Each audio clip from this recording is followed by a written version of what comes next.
Subscribe कीजिए my YouTube channel and press bell icon for latest update. E learning and teaching पेश करते हैं pre matric scholarship के लिए वीडियो। तो देखिए, आज मैं आपको एक वीडियो प्री मैट्रिक के ताल्लुक से मैं एक वीडियो बना रहा हूँ, क्योंकि मैंने जो पहले 2 साल पहले मैंने एक वीडियो बनाया था और उस पर काफ़ी लोगों ने मुझसे बहुत सारे क्वेश्चंस किए। उस वीडियो को देखकर तकरीबन 67,000 के करीब उसको व्यूज़ किया जा चुका है। उस वक्त मैंने नया वीडियो बनाया था, इसलिए बैकग्राउंड नॉइज़ बहुत सारी इसके अंदर है, इसलिए काफ़ी लोगों को दिक्कत हो रही है इसको समझने में। तो मैं चाहता हूँ कि अभी जो नई वेबसाइट आई है, तो किस तरह से फ्रेश एप्लीकेशन रजिस्टर किए जाए, उसके ताल्लुक से मैं आपको इस वीडियो में बताऊँगा। और अगर आप पहले से रजिस्टर किए हैं तो उसको रिन्यूअल किस तरह से करना है, या अगर आपका आईडी आप भूल गए हैं, एप्लीकेशन आईडी भूल गए हैं, तो कैसे रिकवर कर सकते हैं। अगर आप पासवर्ड भूल गए हैं तो उसको कैसे रिकवर कर सकते हैं, या अगर आप अपने मोबाइल नंबर ये जो प्री मैट्रिक में आपने मोबाइल नंबर जो रजिस्टर्ड किया था वो अगर आपका चेंज करना है तो कैसे करेंगे, ये तमाम चीज़ें मैं आपको आज के इस वीडियो में बताऊंगा। तो चलिए शुरू करते हैं। सबसे पहले हमको क्रोम ब्राउज़र के अंदर प्री मैट्रिक से हमको सर्च करना है। जैसे सर्च करेंगे प्री मैट्रिक स्कॉलरशिप, यहाँ पर आपको सबसे पहले एक वेबसाइट आएंगी, नेशनल स्कॉलरशिप पोर्टल होम, और उस पर क्लिक करेंगे तो यहाँ पर आपको ये बिल्कुल पेज, पहला पेज का जो डैशबोर्ड आपको दिखाई देगा। अगर आपने यहाँ पे पिछली बार आपने रजिस्टर कर चुके हैं तो ये रिन्यू करना है आपको। यहाँ पे 2018-19, 2016-17 के लिए था, फिर 2017-18 के लिए, और अभी 2018-19 के लिए अप्लाई करेंगे तो यहाँ पर क्लिक करना है। अगर आप पहले से रजिस्टर्ड है, फ्रेश है तो फ्रेश के लिए आप यहाँ से क्लिक कर सकते हैं, या फिर आप न्यू रजिस्ट्रेशन पे क्लिक कर सकते हैं। और जब एक बार आपका यहाँ से रजिस्ट्रेशन हो जाएगा, सारी आप मालूमात भर देंगे, तो उसके बाद इंस्टीट्यूशन लॉगिन से जो टीचर जो एचएम है वो इंस्टीट्यूशन से आपके एप्लीकेशन जो आपने भरे हैं, अगर एप्लीकेंट खुद भरता है या उसके पेरेंट्स भरते हैं, तो स्कूल से उसको जो वेरीफाई किया जाएगा आपकी डिटेल्स देखकर, और उसके बाद फिर ऑफिसर लेवल पे जो है इस डिस्ट्रिक्ट लेवल और स्टेट लेवल पे इसको वेरीफाई किया जाएगा। उसके बाद आपकी स्कीम में आपको स्कॉलरशिप मिलेगी। तो हम सबसे पहले देखते हैं फ्रेशर लोगों के लिए, जो इस साल भरने वाले हैं या भर चुके हैं, उनके लिए ये न्यू रजिस्ट्रेशन किस तरह से करना है मैं आपको बताता हूँ। तो ये देखिए, न्यू रजिस्ट्रेशन पे करते साथ ही आपको यहाँ पे एक गाइडलाइन दिखाई देगी। ये गाइडलाइन आपको पढ़ना है फ्रेश एप्लीकेशन वालों के लिए, लेकिन जो रिन्यू करने वाले उनके लिए नहीं है। तो यहाँ पर सबसे पहले आपको रजिस्ट्रेशन पे क्लिक करने के बाद, फ्रेश आप अगर रजिस्ट्रेशन कर रहे हैं तो उसके लिए आपका ये स्टूडेंट रजिस्ट्रेशन फॉर्म है जो आपको भी इसके बाद आएगा। और सबसे पहले आपको स्टेट ऑफ डोमिसाइल, आप जिस स्टेट से बिलोंग करते हैं वहाँ की स्टेट आपको सेलेक्ट करना है। अगर आप महाराष्ट्र के हैं तो आपको महाराष्ट्र लेना होगा, या अगर आप कर्नाटका के हैं तो कर्नाटक आपको लेना है।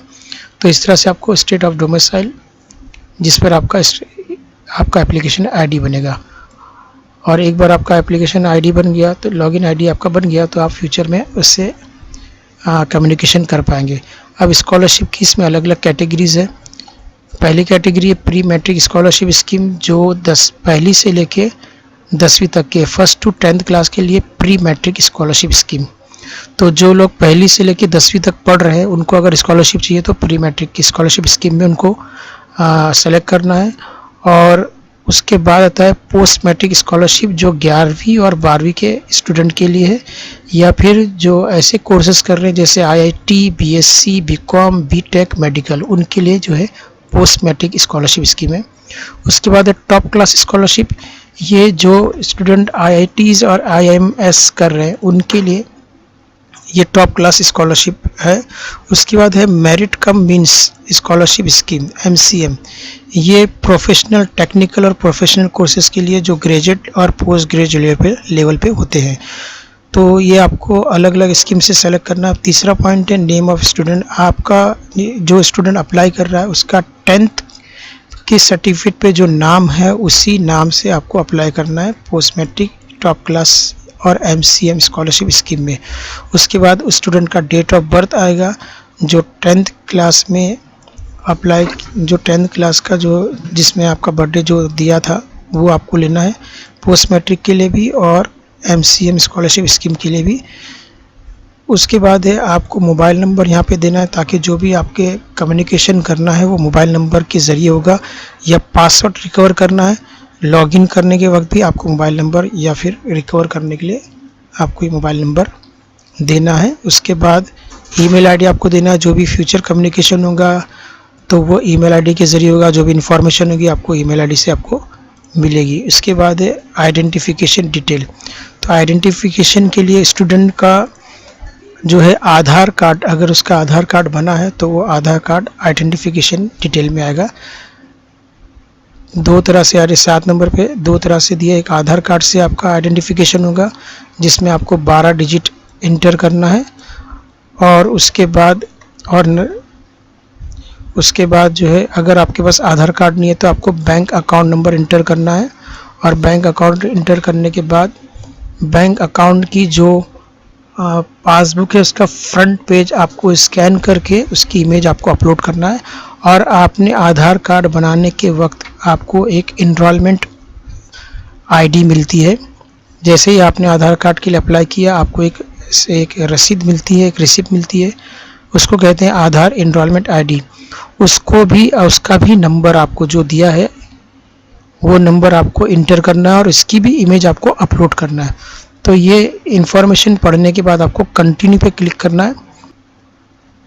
Students are advised to submit only one application form. In case students submit more than one application form, then all the applications submitted by student will be considered as duplicate and it will be rejected. अगर आपने 2 बार apply किया है, एक ही multiple आपने application अगर उसमें inter किया है, अप्लाई किया है, तो ये आपका डुप्लीकेट माना जाएगा या फिर रिजेक्ट के अंदर आ जाएगा। इसलिए आपको एक ही बार अप्लाई करना, एक ही नाम से, एक ही आईडी से एक ही आदमी का एप्लीकेशन, एक ही स्टूडेंट का एप्लीकेशन अप्लाई होगा। और उसके अलावा फिर आपको family income as per income certificate issue by competent authority in their scholarship application, आपको एक डिक्लेरेशन देना है और एक application income annual family income का आपको सर्टिफिकेट भी देना है, और इनकम जो है वो 1 लाख से नीचे होनी चाहिए, तभी आप स्कॉलरशिप के लिए एलिजिबल होगे। इसके बाद आपको कंटिन्यू करना है। कंटिन्यू करने के बाद आपके सामने ये fresh registration form for academic year 2018-19 ये आपके पास एक पेज खुल जाएगा, जिसमें स्टेट ऑफ डोमिसाइल, यहाँ पर आपको स्टेट सेलेक्ट करना है। मैंने पहले ही बताया था, अगर आप महाराष्ट्र से बिलोंग करते तो महाराष्ट्र, कर्नाटका से बिलोंग करते तो कर्नाटका, मणिपुर, मेघालय, जो भी आप स्टेट है वो आप यहाँ सेलेक्ट करेंगे। उसके बाद स्कॉलरशिप कैटेगरी में आप प्री मैट्रिक, अगर पहली से लेकर 10th तक के हैं तो प्री मैट्रिक, और 11-12 के ऊपर, अगर 11 और 12 के स्टूडेंट है या उससे ऊपर है, ग्रेजुएट पोस्ट ग्रेजुएट, तो आपको पोस्ट मैट्रिक स्कॉलरशिप पे क्लिक करना है। उसके बाद स्टूडेंट का यहाँ पर नाम है, नेम ऑफ द स्टूडेंट। उसके बाद स्कीम टाइप कौन सी है, तो स्कॉलरशिप स्कीम, और उसके बाद डेट ऑफ बर्थ, फिर जेंडर मेल फीमेल जो भी है, उसके बाद मोबाइल नंबर, ईमेल आईडी, जो भी एक्टिव ईमेल आईडी वो आपको इंटर करना है ताकि फ्यूचर कम्युनिकेशन आपकी ईमेल आईडी से हो सके।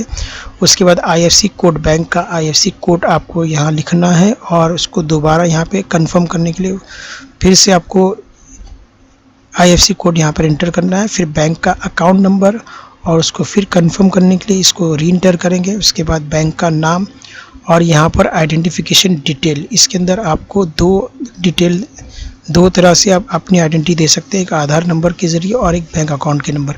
अगर आपके पास आधार कार्ड है तो आपको सिर्फ आधार कार्ड नंबर डालना है, यहाँ पे इंटर करना है, और कैप्चा, ये जो कैप्चा दी वो यहाँ इंटर करना है, इस कैप्चा को यहाँ इंटर करना है, और फिर रजिस्ट्रेशन पे आपको क्लिक करना है। और यहाँ पे बताना my Aadhaar number can be use for name identification and payment purpose, और यहाँ पर टिक करके आपको क्लिक कर देना है। ठीक है, यहाँ पे तीनों जगह आपको टिक करना है। उसके बाद आपको जो है यहाँ पर first time login can done after inter OTP, तो जैसे आपको OTP आएगा आपका रजिस्टर्ड हो गया।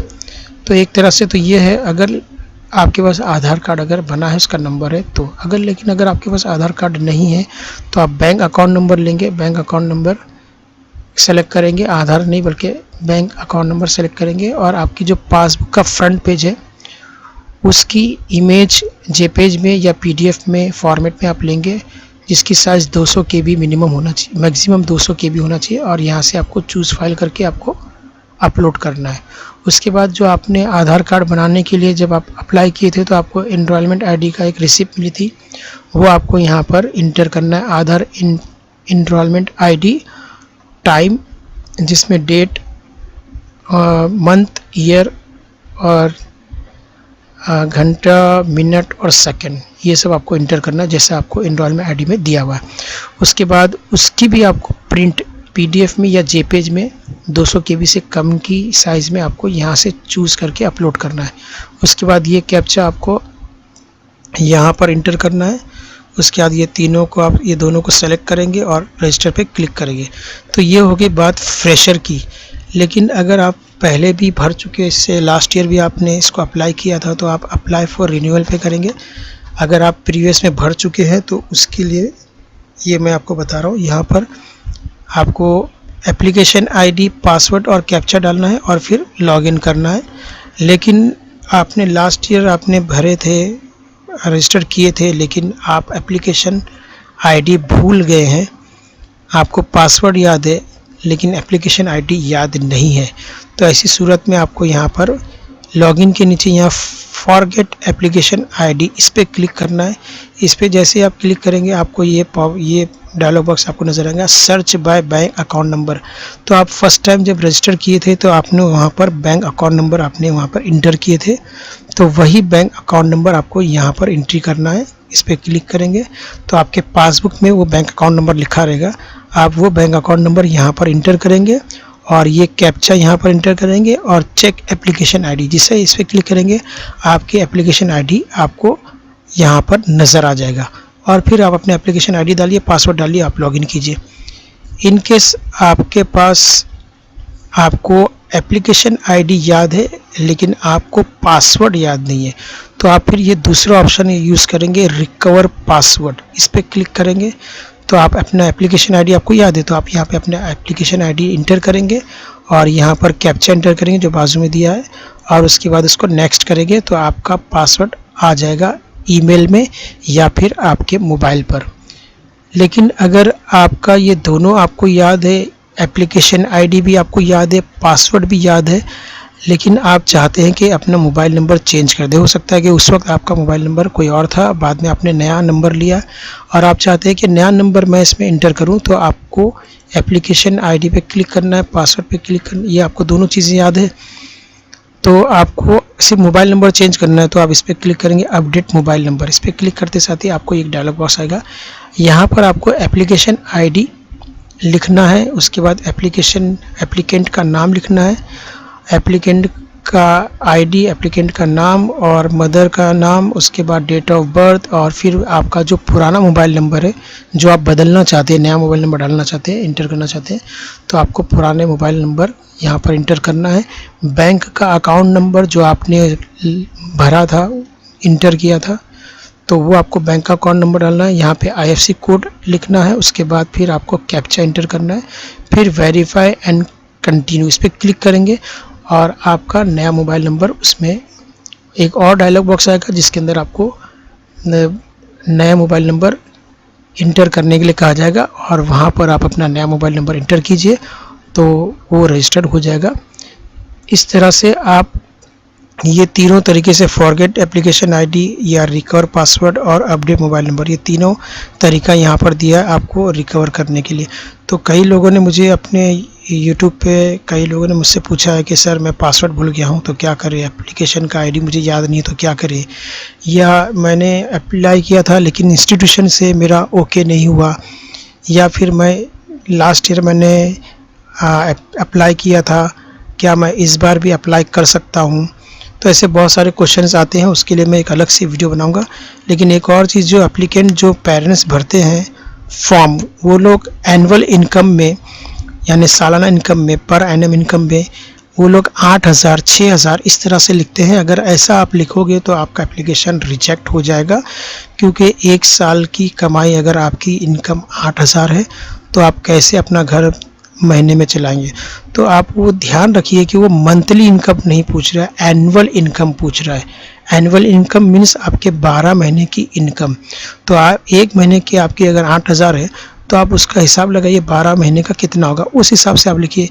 Per annum income annual income आप लिखते हैं 8,000 6,000, तो ये एप्लीकेशन आपका कैसे जो है अप्रूव होगा, ये रिजेक्ट हो जाएगा। तो आप फॉर्म भरते वक्त थोड़ा ध्यान रखिए कि एनुअल इनकम पूछा है, आप एनुअल इनकम भरिए।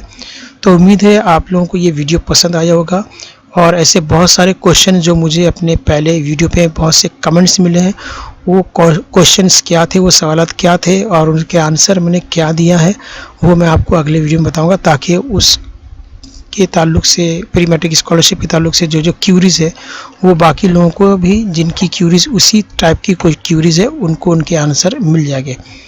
तो मैं रिक्वेस्ट करूँगा तमाम टीचर्स से और पेरेंट्स से और एप्लीकेंट से कि इस वीडियो को ज़्यादा से ज़्यादा शेयर करें, ताकि जो लोग अप्लाई करना चाहते हैं उनके लिए भी ये वीडियो काम का है, और लोग जो अप्लाई कर चुके हैं उनके लिए भी ये वीडियो बहुत काम का है। तो लाइक कीजिए, शेयर कीजिए और सब्सक्राइब कीजिए। Thank you. फिर मिलते हैं अगली वीडियो में, तब तक के लिए अल्लाह हाफिज़, खुदा हाफिज़, बाय बाय।